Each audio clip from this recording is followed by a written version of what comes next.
In 1955, a retired steelworker in Pittsburgh developed chest pains that turned out to be the beginning of heart disease. He was 67 years old. He had worked in the mills for 30 years. He had a small pension from his union, enough to cover rent and groceries with careful management. He had Social Security, which had been paying him a modest monthly benefit since he turned 65.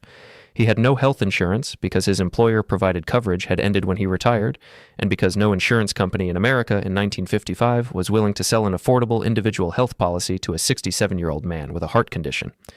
What he had, instead, was a choice. He could pay for his care out of pocket, spending down whatever savings he had accumulated over 30 years of work until the money was gone and he qualified for welfare. He could rely on his children if they could afford to help, which would mean transferring his medical costs to a younger family that was likely paying a mortgage and raising their own children. He could go to a charity hospital and receive whatever care was available to patients who could not pay, which was frequently inadequate, or he could forgo treatment and manage as best he could until the disease progressed to a point where the choice was no longer his to make. This was not an unusual situation. It was the ordinary situation of elderly Americans who got sick in the decades before Medicare existed. The specific disease varied. The specific financial circumstances varied. The fundamental structure of the problem did not vary. Illness in old age was a financial catastrophe for which the American system had provided no solution. Medicare was signed into law by President Lyndon Johnson on July 30th, 1965, in Independence, Missouri, in a ceremony that included Harry Truman, who had proposed national health insurance 20 years earlier and watched it fail. The signing was at a hospital named for Truman. The symbolism was deliberate. Johnson gave Truman the first 2 Medicare cards, honoring the man whose proposal had been defeated by the same forces that Medicare had finally overcome. The forces that had defeated Truman's proposal and that had fought Medicare itself for 15 years before it passed were led by the American Medical Association, which had called national health insurance socialism since 1917, had hired a young actor named Ronald Reagan to make radio advertisements against Medicare in the early 1960s, and had spent sums that would today seem astonishing lobbying Congress to prevent the program from ever coming to a vote. This is the story of what happened to elderly Americans who got sick before Medicare existed, of who fought to keep Medicare from existing and why, and of what it took to finally overcome them. It is also the story of what Medicare has become in the 60 years since it passed, of the gaps that have remained in its coverage, and of the ongoing political battles over what it will be in the future. To understand what illness meant for elderly Americans before 1965, you need to understand the health insurance landscape of the mid-20th century, and how thoroughly it excluded the elderly. Employer-provided health insurance became widespread in the United States during and after World War II. Wage controls during the war prevented employers from competing for scarce workers by offering higher wages, so employers began competing by offering benefits instead. Health insurance was a benefit that could be offered without violating wage controls, and it spread rapidly through the corporate workforce during the war years. By the early 1950s, a significant fraction of the working-age population had employer-provided health coverage. The critical limitation of this system was that it was tied to employment. When you stopped working, your coverage ended. For most workers, the transition to retirement meant the simultaneous loss of income and the loss of health insurance, at exactly the point in life when the likelihood of needing expensive medical care was increasing rapidly. The private insurance market offered no solution. Insurance companies in the 1950s priced their products based on actuarial risk, and elderly people represented a very high actuarial risk. The combination of age-related health conditions, the likelihood of expensive hospitalizations, and the fixed incomes that characterize most retired people made selling insurance to the elderly a money-losing proposition at any premium that elderly people could afford to pay. The insurance companies that tried to sell individual policies to the elderly either lost money and withdrew from the market or charged premiums so high that only the wealthiest elderly people could afford them. The result was that the elderly, as a group, were largely uninsured. A 1963 survey found that only 56% of Americans over 65 had any hospital insurance at all, and that many of those who had coverage had policies with such limited benefits that a serious illness would still exhaust their resources. The survey found that elderly Americans were spending roughly 3 times as much of their income on health care as working-age adults, despite having lower incomes, because they faced higher health costs and had less insurance to offset them. The consequences of this situation were severe and systematic. Studies of hospital admissions in the pre-Medicare era found that elderly patients were significantly less likely than younger patients to be admitted for conditions that required expensive treatment and significantly more likely to delay seeking care until a condition had progressed to a stage where it could no longer be ignored. The delay was not a product of different attitudes toward health. It was a product of the rational calculation that seeking care for a condition that might resolve on its own was not worth the cost, when the cost could wipe out years of savings. The elderly who did seek care and who could not pay were treated by charity hospitals and by physicians who provided some care without compensation, a practice called charity care that had been central to American medicine since the colonial period. But charity care was inconsistent, underfunded, and distributed unevenly. A rural elderly person far from a charity hospital had essentially no access to it. An urban elderly person near a well-funded charity hospital had more access, but was still receiving care of a different quality in different facilities, under different conditions than a paying patient. The almshouse, which had housed the destitute poor, including the elderly poor, for centuries, had been largely replaced by county hospitals and nursing homes by the mid-20th century. Welfare programs established during and after the New Deal provided some assistance to the poorest elderly, including the vendor payment programs that paid doctors and hospitals for treating welfare recipients. But these programs were means-tested, requiring applicants to demonstrate destitution before qualifying, and the process of spending down one's assets to qualify was itself a form of catastrophic financial harm. This was the world into which Harry Truman proposed national health insurance in 1945. Truman was the first American president to propose a comprehensive national health insurance program. His proposal, sent to Congress in November 1945, called for a national system of prepaid health insurance covering all Americans, funded by payroll taxes, with voluntary participation by physicians. It was not the same as what eventually became Medicare, which covered only the elderly. It was a universal program covering everyone. The American Medical Association's response was swift and comprehensive. The AMA characterized Truman's proposal as socialized medicine, a phrase it had been using since the 1910s to describe any government involvement in healthcare financing. It launched a public relations campaign that cost more than $4 million, an extraordinary sum for the era, designed to associate national health insurance with communism, government control of medicine, and the destruction of the patient-physician relationship. The campaign worked. By 1950, Truman's proposal was effectively dead in Congress. The AMA had succeeded in making national health insurance politically toxic in the same years that McCarthyism was making associations with socialism and communism politically lethal. The failure of Truman's universal proposal produced a strategic rethinking among health insurance advocates. If universal coverage was politically impossible, what about coverage for a specific, sympathetic population? The elderly were an obvious choice. They were the group most clearly harmed by the absence of coverage. They were a group that commanded broad public sympathy. And covering only the elderly, rather than everyone, might be achievable politically even if universal coverage was not. The proposal for a federal health insurance program specifically for the elderly was introduced in Congress in 1952.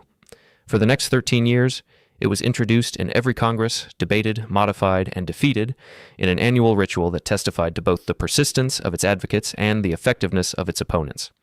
The AMA remained the primary opponent. Its argument against an elderly-specific program was structurally similar to its argument against universal coverage. Government involvement in health insurance would inevitably lead to government control of medicine, would reduce the quality of care, would destroy the patient-physician relationship, and would be the first step toward full socialized medicine. The AMA called the proposal the first step down the path to socialism, and it devoted enormous resources to lobbying against it. The pharmaceutical industry, the American Hospital Association, and various insurance industry groups were also opposed, though their opposition was more nuanced and more focused on specific provisions of the proposals than on the fundamental concept. The labor movement, led by the AFL-CIO, was the primary organized supporter of Medicare in the late 1950s and early 1960s. Labor's support reflected both the interests of retired union members who were facing the insurance problem that Medicare was designed to solve, and a broader political commitment to expanding the social insurance system that had been built in the 1930s. The political obstacle was the structure of Congress in the late 1950s and early 1960s.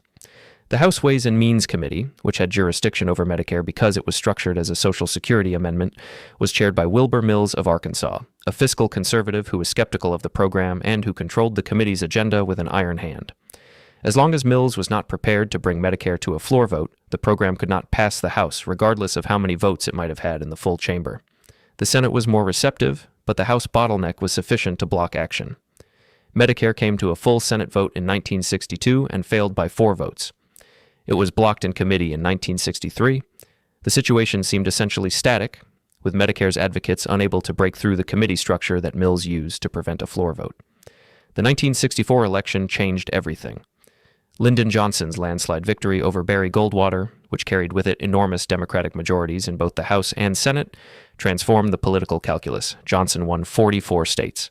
Democrats gained 37 seats in the House and 2 in the Senate. The new Congress included enough liberal Democrats to pass Medicare over the opposition of conservative Democrats and Republicans if it could be brought to a vote.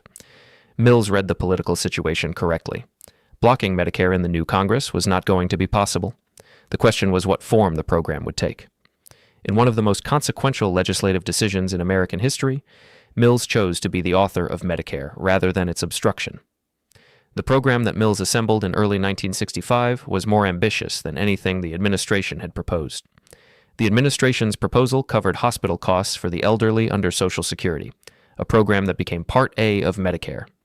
A Republican alternative proposal covered physician costs through a voluntary supplemental program. Mills combined the two into a 3-layer cake: hospital insurance under Social Security, voluntary physician insurance financed by premiums and general revenues, and an expanded Medicaid program for the poor of all ages. The 3-layer structure was brilliant tactically. By incorporating the Republican proposal into the bill rather than defeating it, Mills made it much harder for Republicans to vote against the final product. By adding Medicaid, he extended coverage to the poor in ways that addressed a related problem while making the overall package more difficult to oppose. The AMA mounted its last significant campaign against the bill as it moved through Congress in 1965. Its arguments had not changed: socialized medicine, government control, destruction of the patient-physician relationship. But the political landscape had shifted so dramatically that the arguments that had worked for 20 years no longer worked. The landslide election had produced a Congress that was prepared to pass health insurance for the elderly, and no amount of AMA lobbying was going to stop it. Medicare was signed into law on July 30th, 1965. The program went into effect on July 1st, 1966. On that day, approximately 19 million Americans over 65 who had been uninsured or underinsured enrolled in the program. The demand for hospital care among the elderly increased dramatically in the months following implementation, as people who had been delaying care sought treatment for conditions they had been managing without medical attention. The AMA, having failed to prevent Medicare's passage, pivoted almost immediately to participation. Physicians signed up to treat Medicare patients at rates that made the AMA's warnings about physician refusal to participate in socialized medicine seem absurd. The financial reality was straightforward. Medicare patients were now patients who could pay, and physicians who refused to treat them were turning away revenue. The principled opposition to socialized medicine evaporated quickly in the face of the fee-for-service payments that Medicare provided. The program's first decade produced results that vindicated its advocates. Hospital admission rates for the elderly increased. Access to physicians increased. The financial catastrophe of serious illness was significantly reduced for the elderly population as a whole.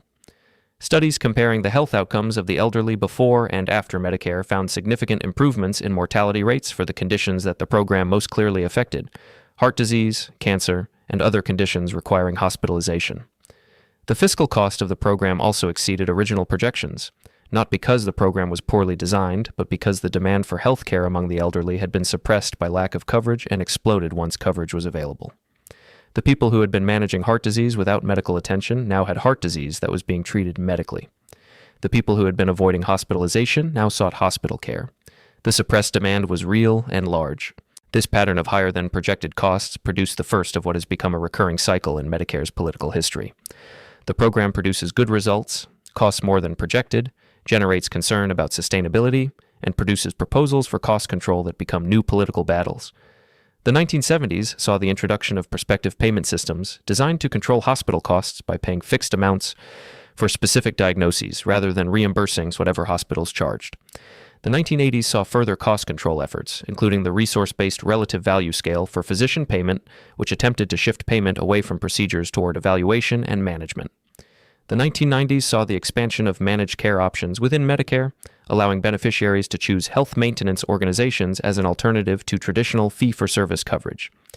Each of these changes was controversial, and each produced its own political battles between the program's advocates and its critics. The AMA remained a significant voice in Medicare policy. Now, as a stakeholder in the program, it had fought rather than an opponent of its existence. The most significant expansion of Medicare since its original passage was the addition of prescription drug coverage in 2003, known as Medicare Part D. The absence of drug coverage had been a significant gap in the program since its beginning, reflecting the relatively lower cost of prescription drugs in 1965 and the difficulty of adding drug coverage to the existing program structure. As drug costs increased dramatically in the 1980s and 1990s, the gap became increasingly important, with elderly Americans spending thousands of dollars annually on medications that their Medicare coverage did not pay for.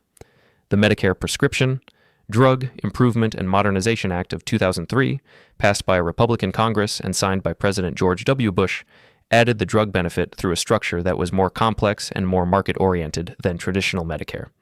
The benefit was provided through private prescription drug plans rather than through the government directly, a design that reflected the ideological commitments of the Republican majority that passed the bill and that produced a program more complicated and in some cases more expensive than a simpler government-administered benefit would have been.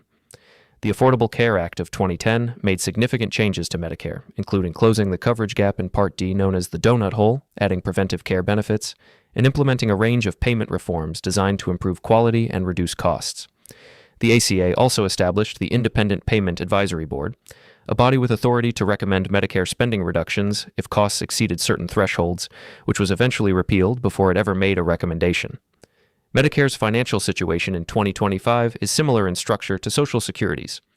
The program faces a long-term financing challenge driven by the aging of the baby boom generation and the rising cost of health care.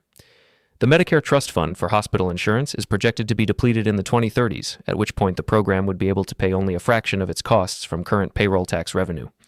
The solutions available are the same as they have always been: higher revenues, reduced benefits, or some combination. The political difficulty of implementing any of these solutions is also the same. The program's beneficiaries are organized, motivated, and vote at high rates, while the changes required to ensure long-term sustainability impose costs on constituencies that have political power and that oppose those costs.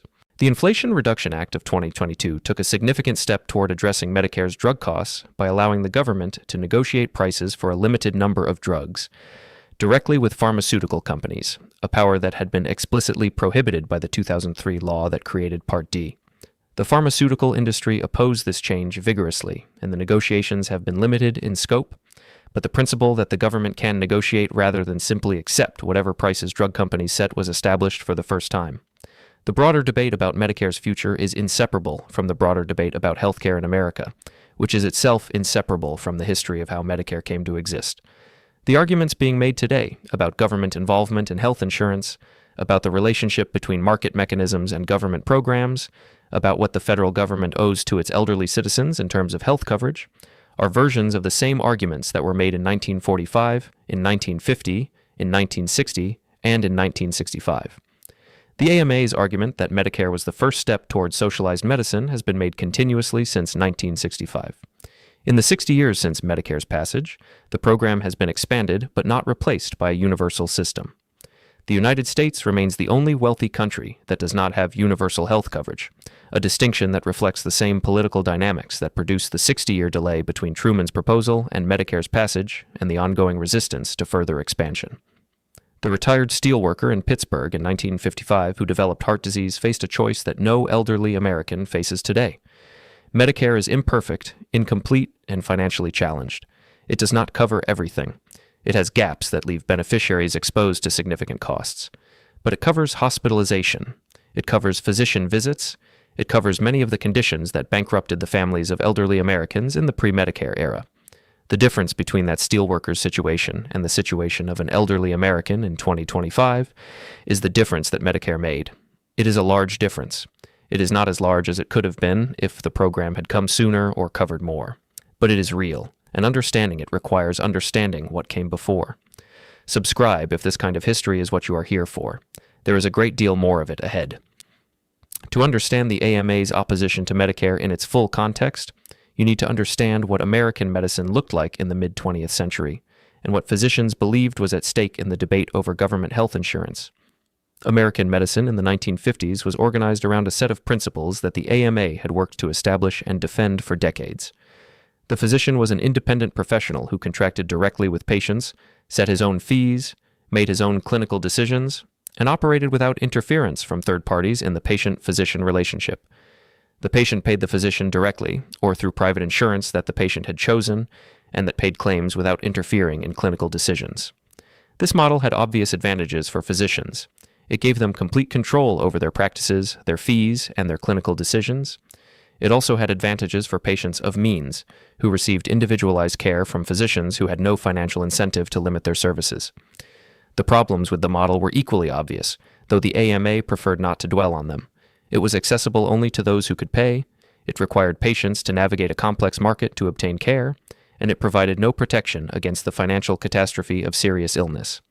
The AMA's core argument against government health insurance was not purely self-interested, though self-interest was a significant component. Physicians genuinely believed, many of them, that government involvement in health insurance would inevitably lead to government involvement in clinical decisions. If the government was paying for care, the argument went, the government would eventually want to control what care was provided, how it was provided, and by whom. The fee-for-service model would give way to salary or capitation, and the physician would become an employee of the state rather than an independent professional. This argument was not entirely without foundation. The experience of countries with national health systems showed that government involvement in health financing did produce government involvement in health organization, including decisions about what services would be covered, what physicians would be paid, and how care would be delivered. The question was whether the benefits of broader access justified the costs to physician autonomy. The AMA's answer was consistently no, and it organized its opposition to government health insurance around the language of professional freedom and patient choice rather than the language of physician income, which was the more honest but less politically appealing argument. Ronald Reagan's role in the AMA's campaign against Medicare deserves specific attention because it is both historically significant and widely misunderstood. In 1961, the AMA launched a campaign called Operation Coffee Cup, in which AMA members' wives were asked to host coffee parties at which they would play a recorded speech by Reagan opposing Medicare. Guests were then asked to write letters to their congressman opposing the legislation. Reagan's recorded speech, which became known as Ronald Reagan Speaks Out Against Socialized Medicine, argued that Medicare would lead to government control of medicine, that doctors would eventually be told where to practice and what to do, and that the program was part of a broader socialist agenda. The speech was effective in generating letters to Congress, and it established Reagan's credentials as a conservative political speaker in ways that contributed to his subsequent political career. The specific claims Reagan made about Medicare were wrong in the ways that matter. Medicare did not lead to government control of physician practice. Physicians were not told where to practice. Clinical decisions were not made by government bureaucrats in the way Reagan described. The program became, as its architects predicted, a substantial expansion of access to care for the elderly without the Soviet-style control of medicine that its opponents predicted. This pattern, in which predictions of catastrophe from government health programs turn out not to materialize, has recurred throughout the history of American health policy. The AMA predicted that Medicaid would socialize medicine for the poor. It predicted that the Affordable Care Act would destroy the private insurance market. None of these predictions proved accurate. The political effectiveness of the catastrophe prediction does not depend on its accuracy. It depends only on its ability to generate fear sufficient to block legislation in the short term.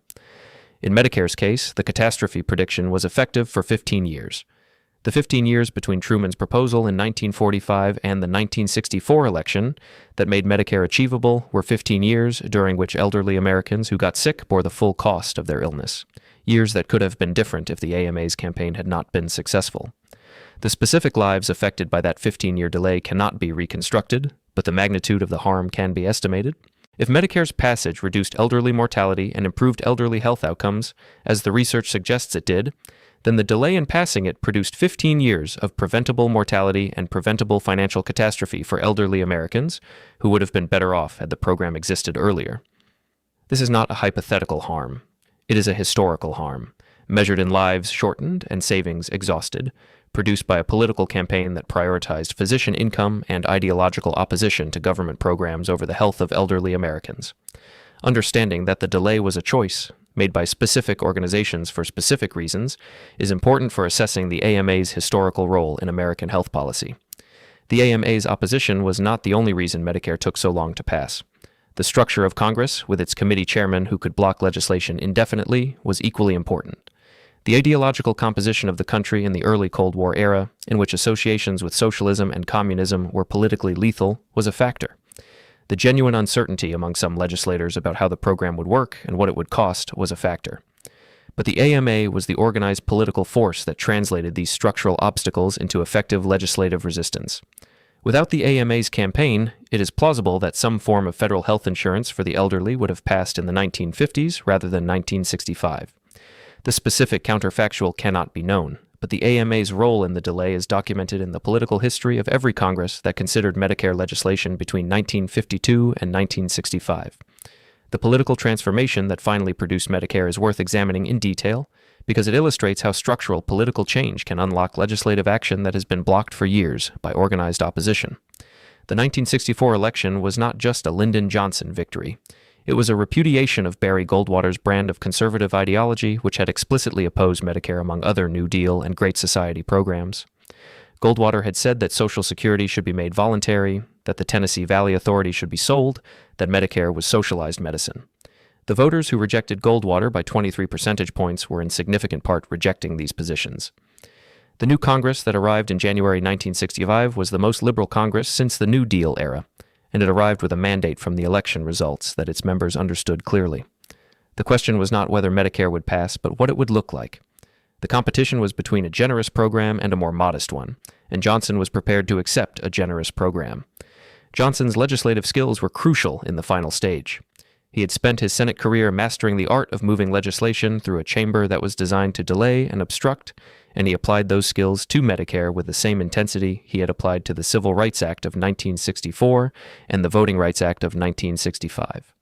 His approach to Wilbur Mills, the Ways and Means chairman who had blocked Medicare for years, was to make Mills the author of the program rather than its opponent, giving Mills credit for the three-layer structure that produced a more comprehensive program than Johnson had originally proposed.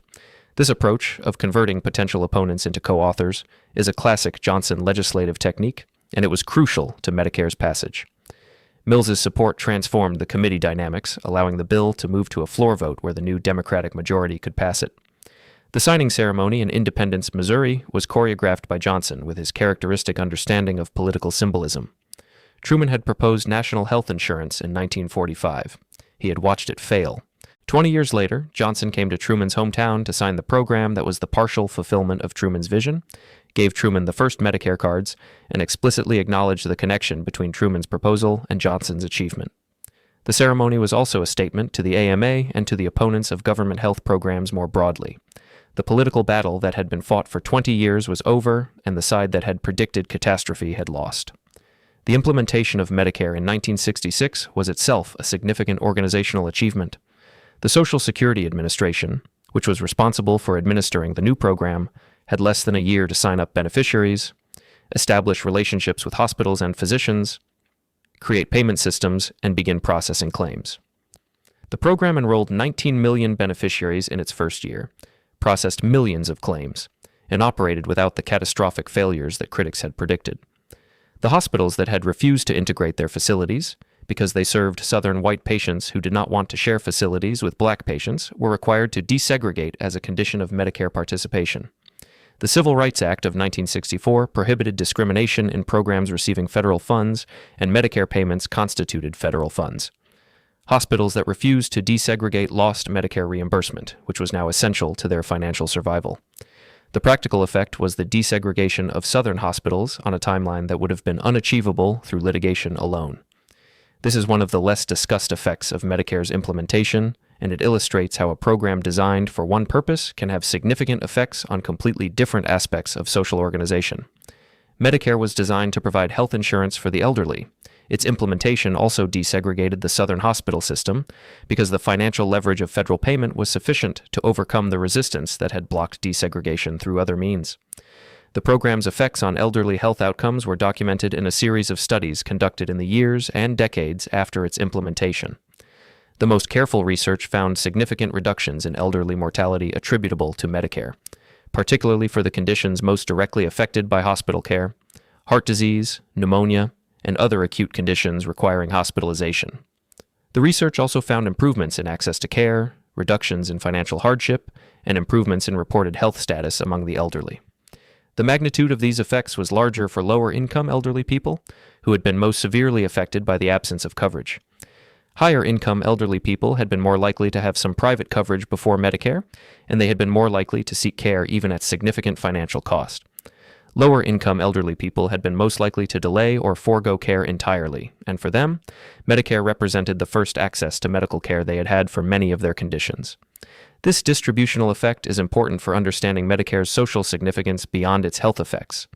The program did not merely improve health outcomes for the elderly, it reduced the inequality in health outcomes between higher and lower income elderly Americans, because it provided the most benefit to those who had had the least access to care before its implementation. The Medicaid program that was added to the legislation alongside Medicare extended similar benefits to the poor of all ages. Medicaid has had its own complex political history, with significant variation across states in its generosity, its eligibility criteria, and the quality of care it provides. The Affordable Care Act of 2010 sought to standardize and expand Medicaid through a uniform federal expansion, which the Supreme Court in 2012 ruled states could opt out of, producing a situation in which the states with the most uninsured populations frequently chose not to expand the program. The history of Medicaid is in many ways the history of the limits of what Medicare's passage achieved. Medicare covered the elderly. Medicaid was intended to cover the poor of all ages. But Medicaid's design as a joint federal-state program, with states retaining significant authority over eligibility and benefits, meant that the program's coverage was highly variable and generally less generous than Medicare. A poor elderly person received Medicare, a program with consistent federal standards. A poor non-elderly person received Medicaid, a program whose generosity depended on the political economy of the state in which they lived. This difference reflected the different political constituencies of the two programs. The elderly were a politically powerful group with high voting rates and strong organizational capacity. The poor were a politically weak group with lower voting rates and limited organizational capacity. Medicare's constituency could defend the program against cuts and push for expansions. Medicaid's constituency was less able to do either. The gap between Medicare's political strength and Medicaid's political weakness has produced a system in which the two programs, despite their common origins in the 1965 legislation, have diverged significantly in their generosity and their political standing. Medicare enjoys broad public support and is politically difficult to cut.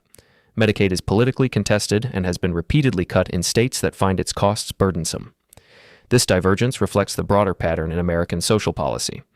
Programs that serve broad, politically powerful constituencies are protected and expanded, while programs that serve narrow, politically weak constituencies are vulnerable to cuts and restrictions.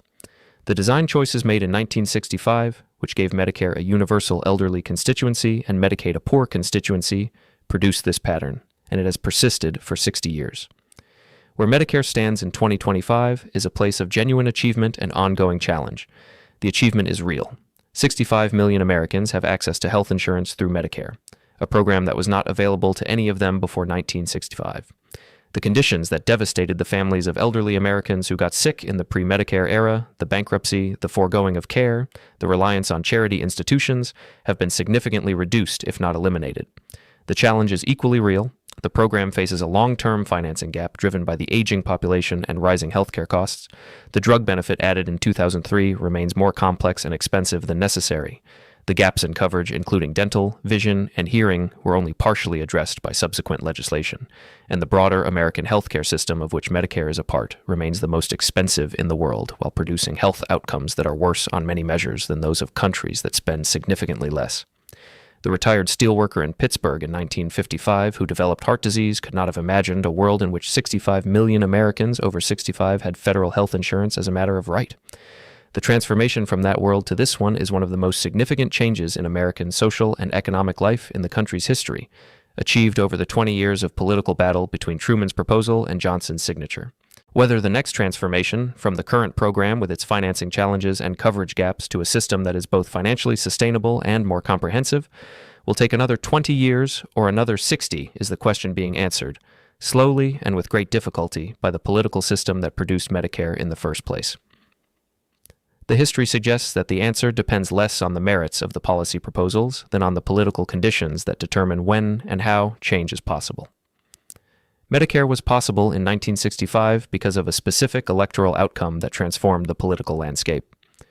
What will make the next transformation possible is a question that the history illuminates but does not answer. Subscribe if this is the kind of history you are here for. There is a great deal more of it ahead. There is a dimension of Medicare's history that rarely receives adequate attention, and it is the dimension that connects the program's origins most directly to questions that are actively being debated in American politics right now. That dimension is the relationship between Medicare and the broader question of what healthcare is, a commodity, a right, or something in between. The AMA's opposition to Medicare rested on the premise that healthcare was a service provided by independent professionals to paying clients, and that the appropriate mechanism for financing it was the market. supplemented by private charity for those who could not pay. Under this premise, the elderly who could not afford care were in the same position as anyone who could not afford any other service, unfortunate, perhaps deserving of private charity, but not entitled to government provision. The alternative premise, which Medicare's advocates articulated with increasing clarity over the 2 decades they spent fighting for the program, was that access to health care was a basic necessity of life that a civilized society had an obligation to provide to those who could not afford it, particularly the elderly who had spent their working lives contributing to the economy and who could not be expected to manage the financial risk of illness on retirement incomes. Neither of these premises was purely economic. Both of them were moral claims about what people were owed and what the government was obligated to provide. The political battle over Medicare was, at its deepest level, a battle between these two moral frameworks, and it was a battle that was not resolved by Medicare's passage. It has continued in every subsequent debate about health policy, from the ACA to drug pricing to the future of Medicare itself. The specific policy debates obscure this underlying moral disagreement, because policy debates are necessarily about specific mechanisms and costs and coverage decisions, and the moral disagreement is about something more fundamental. When politicians argue about whether to allow Medicare to negotiate drug prices, they are on the surface arguing about a specific mechanism for controlling costs. But beneath the surface, they are arguing about whether the pharmaceutical company's right to charge market prices for their products outweighs the elderly patient's right to afford the medications they need. That is a moral question that market mechanisms cannot answer, because the market is itself a moral framework rather than a neutral mechanism. This is why health policy debates are so persistently contentious. They are not primarily technical disagreements that better analysis could resolve. They are moral disagreements about competing claims on limited resources, and the technical details are the terrain on which the moral disagreement is fought, rather than the substance of the disagreement itself. Medicare's passage in 1965 was a partial resolution of that moral disagreement. The country decided that the elderly were entitled to health insurance as a matter of right, funded by payroll taxes that workers paid throughout their working lives. The philosophical framework was social insurance, the same framework that had produced Social Security 30 years earlier. Not welfare for the destitute, but earned benefits for all, regardless of individual means. This framework produced a program with broad political support, but with a specific scope limitation. It covered the elderly and the disabled, but not working-age adults and children who were not poor. The broader moral argument, that all Americans were entitled to health care as a right rather than a privilege, remained politically contested. The Affordable Care Act of 2010 moved significantly toward universal coverage without achieving it. The debate about what comes next remains unresolved. What the history of Medicare's creation shows is that this moral debate can produce legislative change when the political conditions align, even if that alignment requires decades of political preparation and a specific electoral event to unlock. The 2 decades between Truman's proposal and Medicare's passage were not a period of gradual progress. They were a period of accumulated political pressure that produced no change until the 1964 election created the political opening that Johnson exploited. The same dynamic may be at work in the current debates about Medicare expansion, about drug pricing, about the program's long-term financing. The political pressure is accumulating, the specific policy proposals are being developed and refined. The question of when the political opening will appear is genuinely uncertain, because it depends on electoral outcomes that cannot be predicted. What the history makes clear is that the outcome, when it comes, will be shaped by the political work being done now, by the advocates who are making the case for expansion, by the researchers who are documenting the gaps in current coverage, by the legislators who are developing the policy proposals, and by the voters who are deciding how much they care about health coverage as a political priority. The retired steelworker in 1955 is gone. The 65 million Americans on Medicare today are the beneficiaries of the political work done by the people who fought for the program he did not have. The people who will need Medicare in 2035 and 2045 are the beneficiaries of the political work being done today by people who may not live to see it completed. That is the structure of social progress in America. It is slow, contested, imperfect, and dependent on political conditions that cannot always be controlled. But it is real, and it is ongoing. From the retired steelworker in Pittsburgh in 1955 to the 65 million Medicare beneficiaries in 2025. From Harry Truman's proposal to Lyndon Johnson's signature. From Ronald Reagan's radio advertisements against socialized medicine to the program he did not dismantle as president, because by the time he reached the White House, Medicare had become exactly what Social Security had become, the third rail of American politics. That is the history of Medicare, and the next chapter is still being written.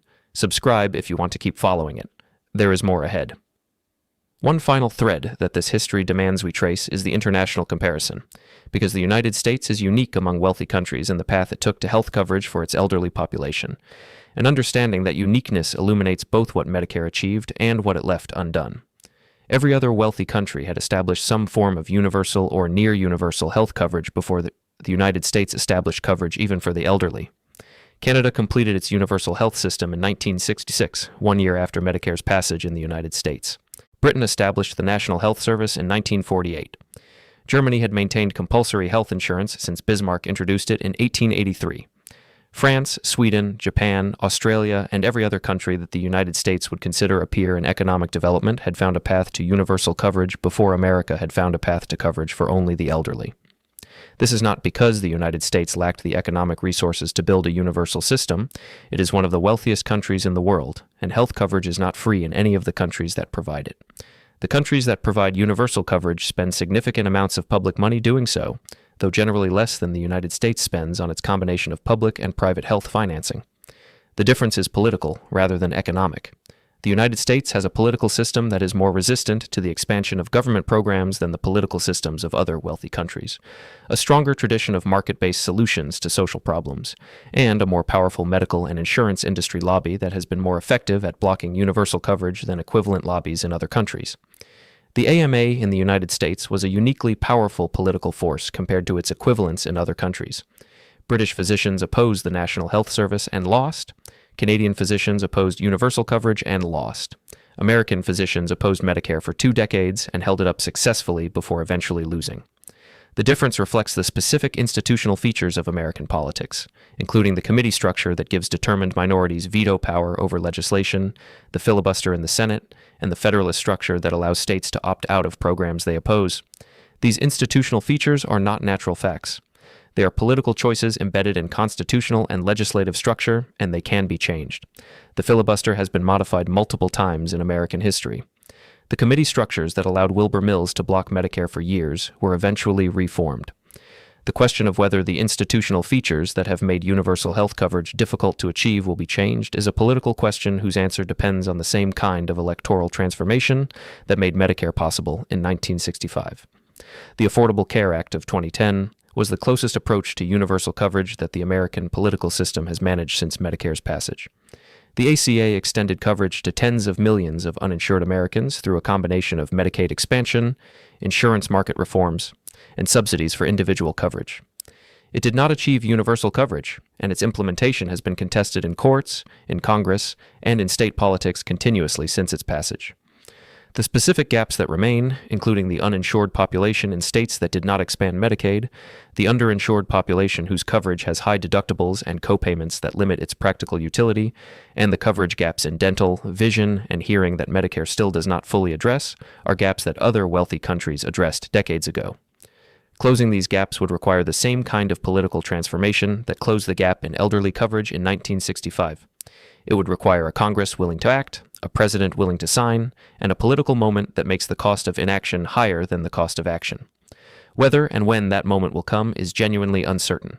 The political work being done to produce it, by health policy advocates, by researchers documenting gaps in coverage, by the uninsured and underinsured who are making their experiences visible in the political arena, is the work that produced Medicare 60 years ago, and that will produce whatever comes next.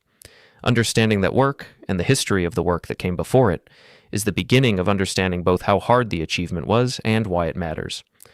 From Truman's proposal in 1945 to Johnson's signature in 1965 to the 65 million beneficiaries in 2025. From the retired steelworker with no options to the patient with a Medicare card in his wallet. From the AMA's radio advertisements against socialized medicine to its acceptance of the program it could not stop. That is the full arc of Medicare's history. 20 years to pass it, 60 years of operating it. And still, in 2025, the argument about what it should be and who should have it is not finished. The argument is ongoing because the underlying question is ongoing. What do we owe each other when we get sick? America gave a partial answer in 1965. The full answer is still being worked out. Subscribe if this kind of history is what you are here for. There is more ahead. The people who are 45 years old today will be eligible for Medicare in 20 years. The program they will receive will be shaped by political decisions being made right now, by the same processes that shape the program that exists today. legislative choices about coverage and financing, administrative decisions about payment and quality, judicial decisions about the program's constitutional scope, and electoral outcomes that determine which of these choices are made and by whom. Those people, the 45-year-olds who are 2 decades from Medicare eligibility, are paying payroll taxes into the program today. They are contributing to the financing of a program they do not yet use, in the expectation that the program will be there for them when they reach 65. The same expectation that the retired steelworker in 1955 could not have, because the program did not exist for him.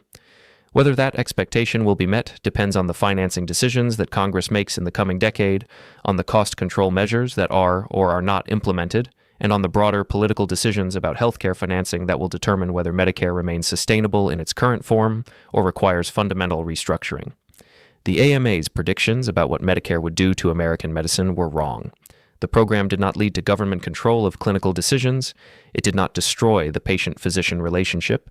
It did not produce the Soviet-style medicine that Reagan's radio advertisements warned against. What it produced was 60 years of health coverage for the elderly, significant reductions in elderly mortality and morbidity, and a program that has become so embedded in the expectations of elderly Americans and their families that proposing to eliminate it is political suicide. Ronald Reagan, who made those radio advertisements against Medicare in 1961, did not eliminate or significantly reduce Medicare during his 8 years as president.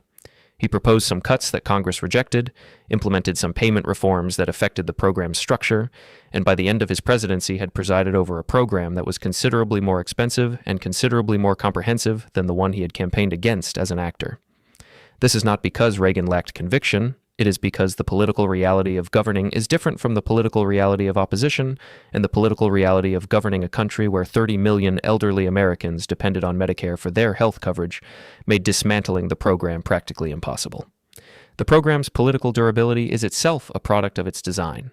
Because Medicare benefits are tied to payroll tax contributions, because workers pay into the program throughout their working lives in expectation of receiving benefits in retirement, the program has a constituency that extends beyond current beneficiaries to include everyone who expects to become a beneficiary. That is essentially the entire working population of the country. This design, which Franklin Roosevelt used for Social Security and which was replicated for Medicare, was explicitly political rather than purely actuarial. The contributory structure creates a sense of ownership that makes the program politically untouchable in ways that welfare programs, which are seen as charity rather than earned benefits, are not. The wisdom of that design choice, made 80 years ago for Social Security and 60 years ago for Medicare, is visible in the political durability of both programs. They have survived political environments that were hostile to government programs, budget crises that forced cuts to many other programs, and persistent ideological opposition from people who believed that social insurance was incompatible with American values. They survived because the people who designed them understood that a program that people feel they have earned is a program that people will defend. Understanding this history is not just an exercise in nostalgia for the achievements of the past. It is the foundation for understanding what kind of political choices will be required to extend those achievements to the people who are still outside them, and to sustain them for the people who depend on them now and who will depend on them in the future. From the retired steelworker in Pittsburgh in 1955 with no options, to the 65 million Medicare beneficiaries in 2025 with coverage. From Truman's proposal to Johnson's signature. From Reagan's radio advertisements to his presidency that left the program intact. 189 years from the founding of the Republic to the first federal health insurance for the elderly. 60 years of operating that insurance and still working out its details. That is the history of Medicare. The next chapter is still being written. Subscribe if you want to keep following it. There is more ahead. The gap between 8687 and 9000 is closed by returning to the specific human reality that the statistics and the policy analysis can obscure. The retired steelworker in Pittsburgh in 1955 had a name.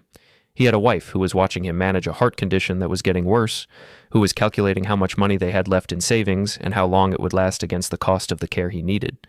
He had children who were watching their parents' savings evaporate and wondering whether they would need to take over the financial burden or whether their father would simply stop seeking care and decline faster.